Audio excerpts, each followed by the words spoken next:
Hello and welcome to Mr. Smith History. Today we're looking at crime in medieval England. So the medieval period, then we'll clear that up. So it starts with the Anglo-Saxons, goes through to the Normans and then to the later medieval. So that's the kind of time period we're looking at. And all of these periods have things that happened within them that you would consider crimes. So what is a crime? A crime is something that when laws are made, an activity that breaks the law. So a law has been made, and an activity that breaks the laws. Now, crimes and what is a crime change over time.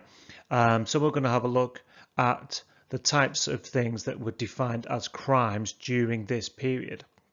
So you would get crimes against the person.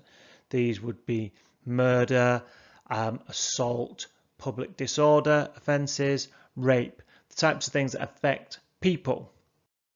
You've got crimes against property. This would be stuff like arson, theft, poaching, and counterfeiting. Counterfeiting is like making fake money, fake documents. And you would have crimes against authority. This would largely be things like treason or rebellion. So during the Anglo-Saxon period, crimes and laws were generally still based around local customs and were not written down.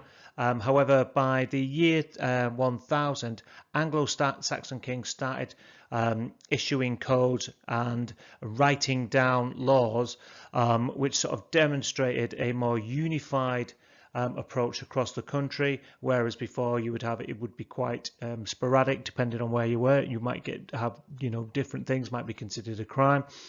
And by 1066 it became clear that the king's authority in terms of deciding what was a crime was becoming much more important.